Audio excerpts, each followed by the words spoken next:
not be able to be paid. Our country's getting very strong, and you see it. I think more progress has been made in the last 2 or 3 weeks than has been made in the last 4 years. I think not only has more progress been made in the last 4 years, it's, I'll call it deprogress. We went way backward as a country in so many different ways, from woke to all of the other things that took place that were so bad. You look at Afghanistan, how embarrassing that was. I think Afghanistan really started the problem with Russia and Ukraine. When Putin looked over and he saw how incompetently that was handled, I was getting out, but I was going to keep Bagram. Right now, China has Bagram.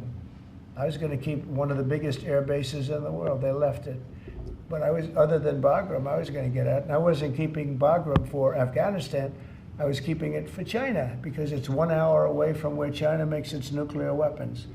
And we were keeping it. So we have a lot of great things happening in our country, and we appreciate that you're here. And I'm really thrilled about Doug, and I'm really thrilled about his friend, Chris Wright, who's a legend in the oil business, right? They keep telling me, Catherine, he's like a legend, and he's a legend too in a lot of businesses.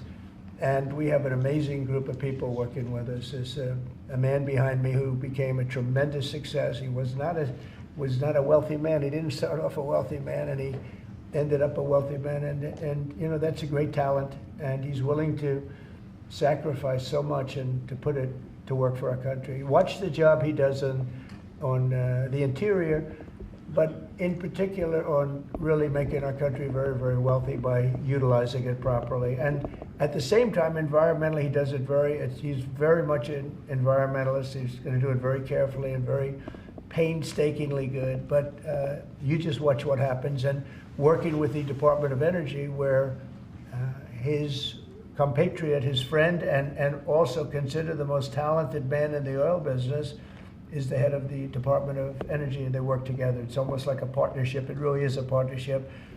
And watch what that does for our country. It'll be a fantastic thing to see. Thank you very much, everybody. Thank you, Fred. Thank you, Fred. Tulsi Wrap it up. Thank you. Thanks, guys, for having us. Thank you, Fred. Let's go. Let's move it now. Thank you. We're going.